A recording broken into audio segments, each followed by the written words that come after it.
Coming up on Arirang News. The government has laid out a new strategy to expand its presence in Central Asia, addressing the region's strategic importance amid global crisis. The announcement comes ahead of President Yoon's state visit there next week. The head of the US-based company behind South Korea's oil exploration project, ACT-Geo, says the presence of oil and gas reserves in the East Sea is highly promising. He says although there's risk, drilling is the only way to test that. Medical professors at one of South Korea's major hospitals have announced that they will suspend most services, starting June 17. This comes amid the ongoing dispute between doctors and the South Korean government over medical school's quota hike for new students.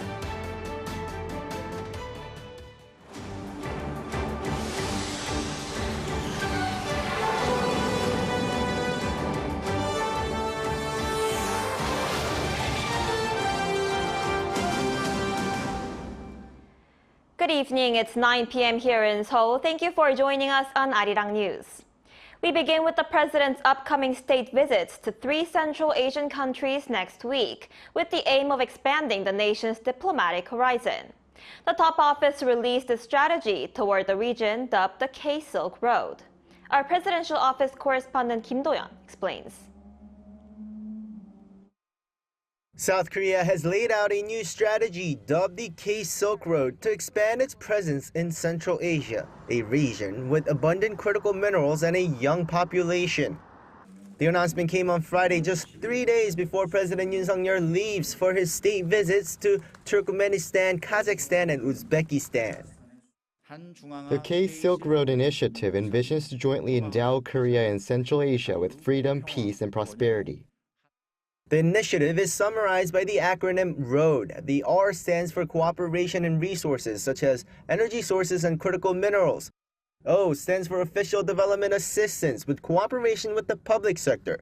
A stands for company to boost exchanges for the future generations and expanding networks for the descendants of Korean diaspora in Russia who were forced out to Central Asian countries. And D stands for drive. Ways to institutionalize cooperation between governments and businesses from both sides. The announcement comes amid the Yoon administration's efforts to expand the country's presence in the global arena.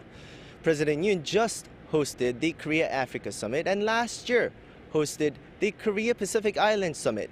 In fact, it's looking to host a summit with the Central Asian countries next year as well.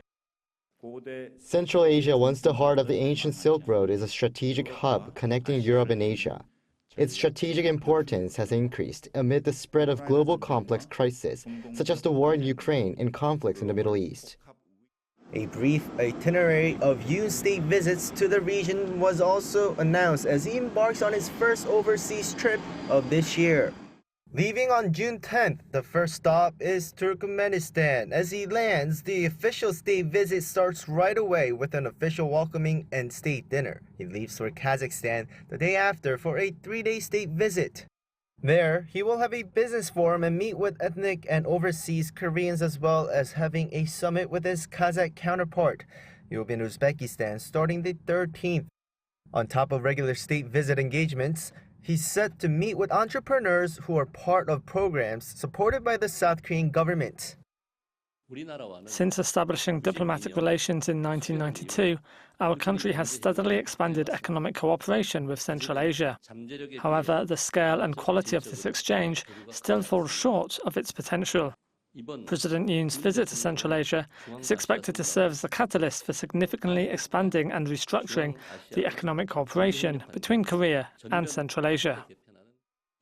According to an official, more than 86 companies and organizations will be part of Yoon's business delegation on this trip. Kim Do-yeon, Arirang News. The head of a US-based company in charge of South Korea's oil exploration project, ACT-Geo, today held a press conference to answer some questions that he faces. He says the basin of the country's east coast held high potential for oil and gas, adding the existence of key elements has been identified. Our trade correspondent Moon Yeon reports. During a press briefing on Friday, Vitor Abreu, the founder of and current advisor at ACT-Geo, explained that the firm was contracted by the state-run Korea National Oil Corporation last year, after discovering that a sink had 2 of the 4 elements needed for the presence of fossil fuels, one being sand to create a porous environment for oil to accumulate in a reservoir, and the second being mud to trap the oil called a seal. The basin had 3 wells that had previously been drilled by KNOC in 2012, 2015 and 2021, 2 in cooperation with an independent Australian petroleum exploration company. Abreu said that in identifying why these 3 wells failed to procure results, ACT-Geo was able to identify the presence of all 4 elements in the basin. Because we have the wells, we actually prove the existence of the 4 main elements of the petroleum systems in this basin. He further explained that there were 7 prospects that could lead up to 14 billion barrels of natural gas and oil, and the estimated likelihood of successfully drilling in these locations was 20%. This means that for every 5 of these locations drilled, 1 of them is likely to yield results. According to Abreu, this possibility is higher than the average for similar frontier basins. And the only way to test that now is for drilling. The prospects are ready to drill. They show all the elements. There's still risk, but it's unsolvable risk at this point. So the only way to unrisk it is by drilling. And that's just for now, claiming that they could potentially find more drilling sites that could yield economic quantities of hydrocarbons. Responding to questions about his firm's headquarters being registered at a residential home and the small number of workers causing concerns over the reliability of results, he said that while the firm was registered to a residential home, its teams were spread around the world, which is why there has been no need for one specific office. He claimed that ACT-Geo has teams in New Zealand, Brazil, Mexico, Switzerland, Houston, and that a new branch has recently opened in London. Moon Hae-ryun, Arirang News. The medical faculty at Seoul National University have decided to suspend most healthcare services starting June 17th. A major doctors group is holding a vote until midnight, asking its members whether to go on strike. Our An Sung-jin has the latest on the prolonged medical dispute. Concerns are being raised about widespread walkouts at hospitals after medical professors at Seoul National University announced their decision to suspend outpatient services and surgeries from later this month. The Korea Medical Association, which represents private practitioners, has been conducting an online vote since Tuesday among its 130,000 members on whether to suspend medical services. The vote runs until Friday midnight, and as of 1:30 p.m. on Friday, more than 60,000 members have voted, more than half of the total eligible voters.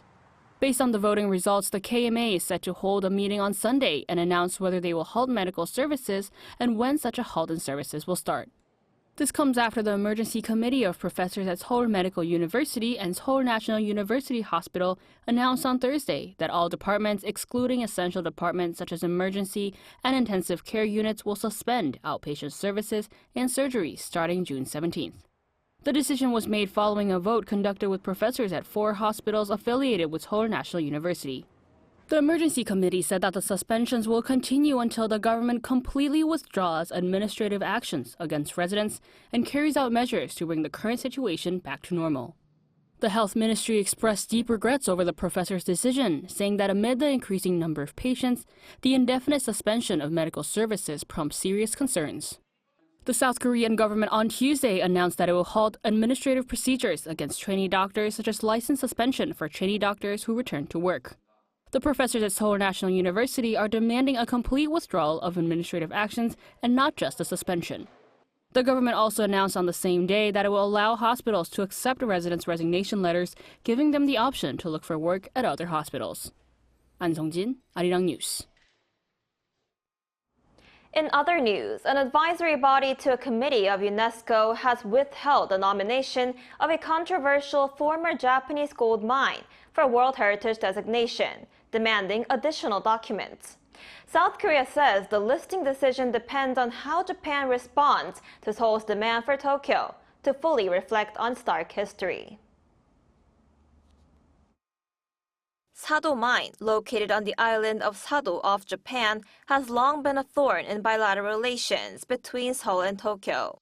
For years, Japan has been pushing to inscribe the mine, which was one of the world's largest producers of gold in the 17th century, on the World Heritage List.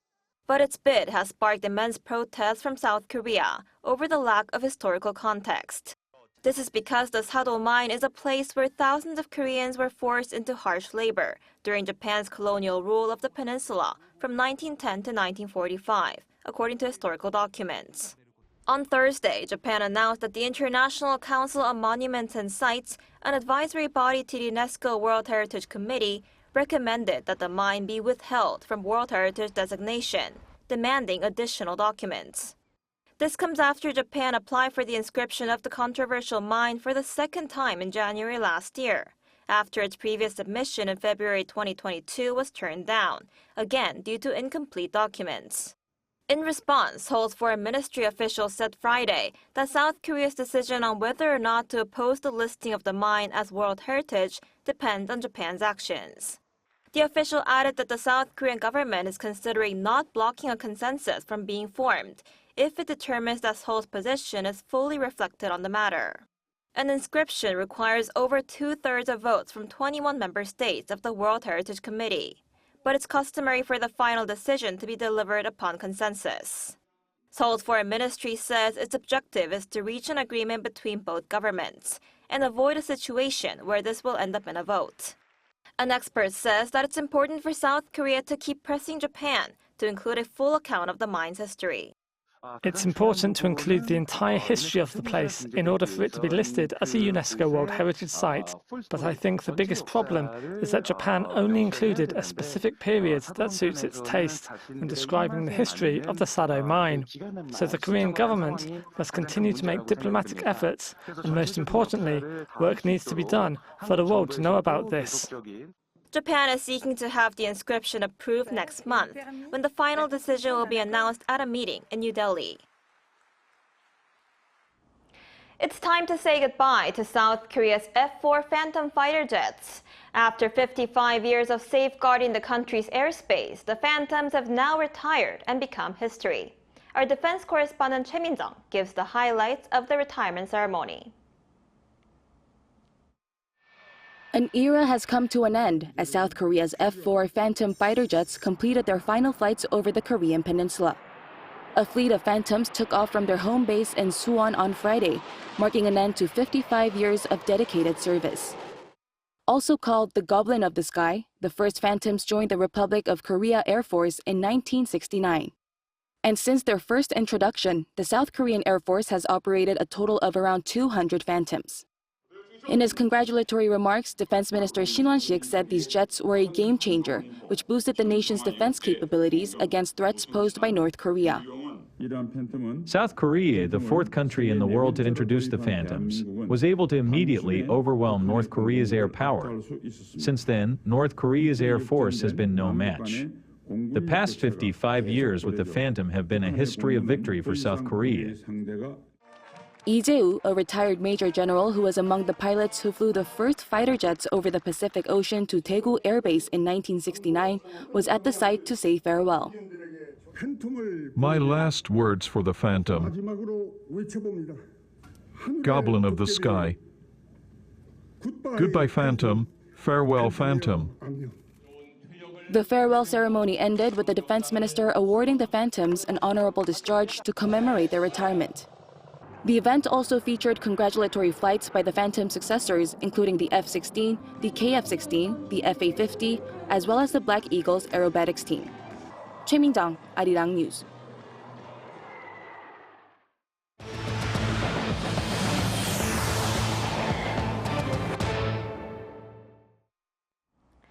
The European Central Bank has cut its interest rate for the first time in 5 years to 3.75%.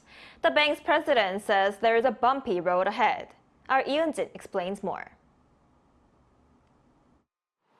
On Thursday, the Frankfurt-based European Central Bank cut its key interest rate by a quarter point, taking the figure now to 3.75%.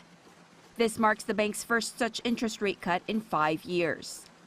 ECB President Christine Lagarde said that inflation had eased enough for the central bank to start lowering rates, but didn't refer to any indication of future rate cuts, and added that there is a bumpy road ahead. We have to be persistent, we have to be determined, we have to be data dependent, but we cannot give up on the objective. And our objective is to tame inflation and to bring prices back, to bring inflation back to 2% in the medium term. The ECB's target for inflation remains to reduce inflation to as close to 2% as possible, though data shows that inflation is expected to come to 2.2% by 2025. While the 2.6% inflation recorded in May is well down from its peak of 10.6% in October of 2022, the decline has slowed in recent months, and there have even been hints of an uptick. Meanwhile, inflation in the services sector remains high at 4.1%. The latest rate cut also marks a divergence from the U.S. Federal Reserve, which has yet to start cutting interest rates. Yoon, Arirang News. Over in the Middle East, an Israeli airstrike on a UN school in Gaza has reportedly killed 40 people, including children. Analysts believe American bombs were used by Israel. Our Yoon covers these allegations. Weapons experts analyzing footage of the Israeli airstrike on a Gaza school, where around 40 people lost their lives in the early hours of Thursday morning, suggest that Israel likely used U.S.-made bombs. According to a Washington Post report on the same day, 5 experts who examined footage taken following the attack verified that the nose cone of a GBU-39, small-diameter bomb, was manufactured by Boeing. Local officials in Gaza said that Israel had hit the Al-Sardi school, operated by the UN Agency for Palestinian Refugees in the Nusayr refugee camp. The school was reportedly sheltering displaced people, with local officials saying that at least 37 people were killed, including women and children. We are displaced in Al-Qastal Towers. My son called us at 2:30 in the morning to say that Ahmed, her other son, had been martyred. They hit them with a missile in the classroom in the school. Israeli forces are saying that the attack was precisely conducted to target at least 30 Hamas militants inside the school. We conducted the strike once our intelligence and surveillance indicated that there were no women or children inside the Hamas compound, inside those classrooms. While the Israeli government says it will release more information about the strike, including the names of the victims, the U.S. said it expects Israel to be fully transparent in sharing the information publicly. Meanwhile, according to a Wall Street Journal report, Hamas's leader in Gaza, Yahya Sinwar, told Arab mediators on Thursday that Hamas is not going to surrender without a permanent ceasefire. This is Hamas's first response to an apparent Israeli 3-phase ceasefire proposal outlined by U.S. President Joe Biden at the end of last month. On Thursday, the leaders of 17 countries, including the United States, issued a joint statement backing the proposal, which includes the release of the hostages. Yoon, Arirang News. Over in esports, the League of Legends is one of the biggest titles created, and one of its most successful players is Lee Sang-hyeok, better known as Faker. That being said, Faker's skills and strategy have earned him first place at a Hall of Fame for the game. Our Kim Bo-kyung reports. The unkillable Demon King, the greatest of all time. There are so many titles given to T1 star player Lee Sang-hyeok, also known as Faker. And now he gains one more, the first ever inductee into the League of Legends' own Hall of Fame, introduced by the game's developer Riot Games this year. In recognition of Faker's stunning career and contributions, a promotional hall was set up in Junggu District. This whole building has been turned into a shrine for Korea's very own esports legend Faker, who is the very first inductee into the Hall of Legends. As you can see, so many fans have flocked to the site. 10 LCK titles, 2 mid-season invitational titles, and 4 World Championship trophies. The biggest trophy haul in League of Legends history. There were times when he struggled though, especially after his consecutive MSI wins in 2016 and 2017. He went a long time without a trophy in the international arenas, and with his wrist injury, many doubted him, until he gloriously won the World Championship in 2023. With such a glorious career, fans agreed that Faker deserves his place in the Hall of Fame. For 11 years, Faker recorded 10 LCK victories and 4 World Championships. It's such an unprecedented record and no player can easily follow suit. It is quite rare in other sports for a professional player to be inducted into a Hall of Fame before their retirement. While saying he believes it is a reflection of people's recognition of his career, Faker said it is all the more meaningful for him. Regarding his truthful personality and good deeds, he says he tries his best to behave properly. Given that most of the audience members watching the game are quite young, they can be very much influenced. So I think I try my best to be careful, live a desirable life. As for how a professional game player should act, he said victories and fans' recognition are what make a professional player valuable. But something else matters more. What matters is if you yourself are satisfied with your work. Leaving my past achievements behind, I'll consider every new season a way to pave a new way, keep going on, and focus on future tournaments. 김보경, 아리랑 뉴스.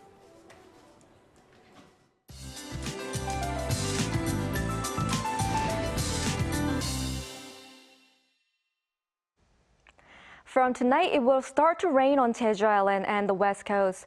Rain will spread to most parts of the country. This rain will cool down the summer heat. As for the amount of rain, a lot of rain, up to 80 millimeters or more, will be concentrated in the mountainous areas of Jeju Island, and up to 60 millimeters will fall on the south coast until tomorrow. In center areas, it will stop raining gradually from the afternoon. Most parts of the rain will die down during the night in other parts of the country. As it will rain across the country tomorrow, there will be a pause in the daytime heat tomorrow. In most areas, it will stay around 25 degrees Celsius in the middle of the day. There will be places on the south coast and Jeju Island where rain will continue until dawn on Sunday. After the rain stops, the summer heat will continue again. Tomorrow morning, Seoul, Daejeon, Gwangju, and Daegu will start off at 18 degrees. It will move up to 25 in Seoul and Daegu, Gyeongju 27 degrees. Summer heat will continue next week after the rain goes by. That's all for Korea. Here are the weather conditions around the world.